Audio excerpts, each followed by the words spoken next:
So a YouTuber conducts a social experiment to show you just how easy it is to slip rape drugs into girls' drinks. Let's take a look at the video. I have to go to bed. Just watch my drink. Okay. That was completely different. It's a different atmosphere. Never been there. No, it's definitely such a nice view, right? Yeah. Awesome. It is. I wouldn't drink that drink if I was you. Why not? Because I just put a pill in it. What's up? Hi.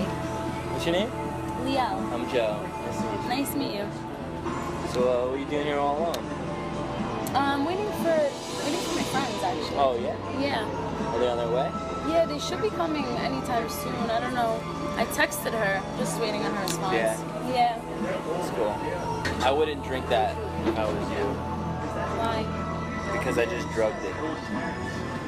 Right over what? Weather was good. No problem. No, I was just telling him about. Don't drink that. Why?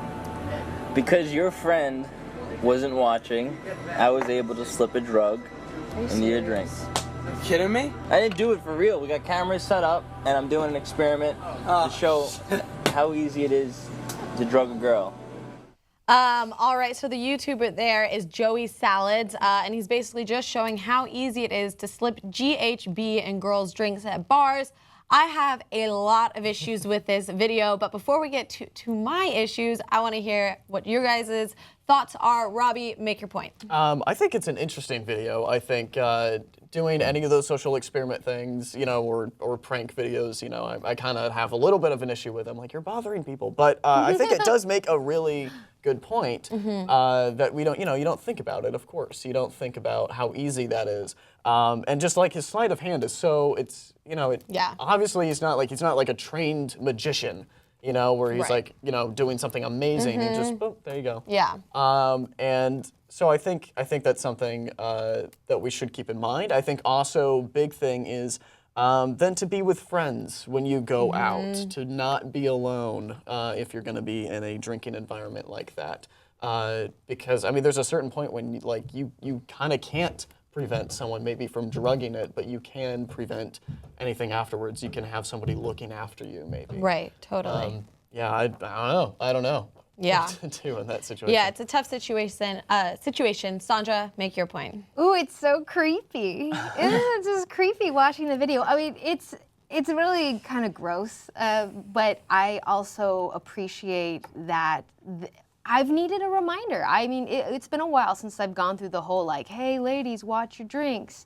And it's like, oh, right, I need to watch my drinks better. That's true, because like I'll kind of leave my drink and be like, whatever, it's fine. And it's like, oh, now the next time I'm out, I'll probably be better about it. So it's taught me something. And I think that the creepiness and awfulness of watching a video like that, I think, is part of why it's effective. Yeah. You know, it's like, you're not supposed to feel good watching that video. And if you do, stop it. Yeah. No, I agree with you. There's definitely a lot to be learned, but I had a total different takeaway from this video than both of you. Yeah, so I watched it, and he, in the full video, he tells, you know, I'm just showing you how easy it is, like carelessness. When you looked away, I slipped it.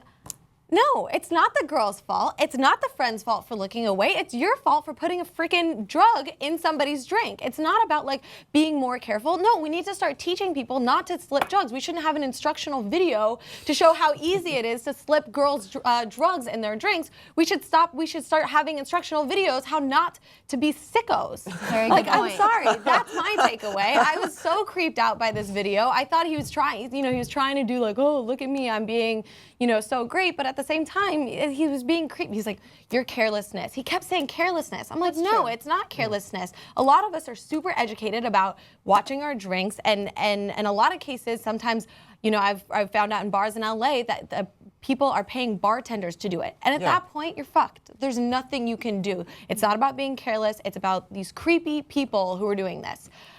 Okay, that's all I have to say. That's great. That's fantastic. Yeah. Thank you for saying that. Yeah, but I want to know from you guys, what's an important life lesson that you've learned the hard way, Robbie? Okay, so this takes me back. I was on a first date with a girl, and I was trying to be impressive, spontaneous. I don't know. Okay. But I wanted to be fun, right? I wanted to be fun and spontaneous. It was raining outside. This is fun. This is fun. That's the kind of guy I am. I'm like, this is the first date.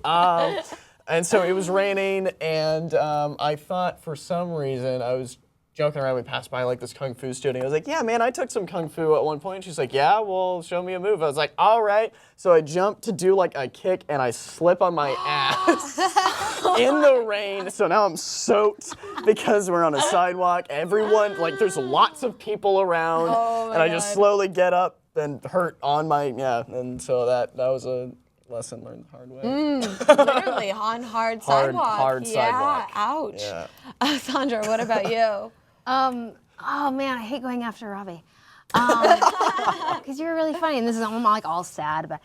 For me, life is just a series of difficult lessons. It feels like, but STDs actually, because I was on Think Tank the day I got the call that I had HPV. Which is okay, and even though I got some comments of like, that's not okay, it's like, it's gonna be fine.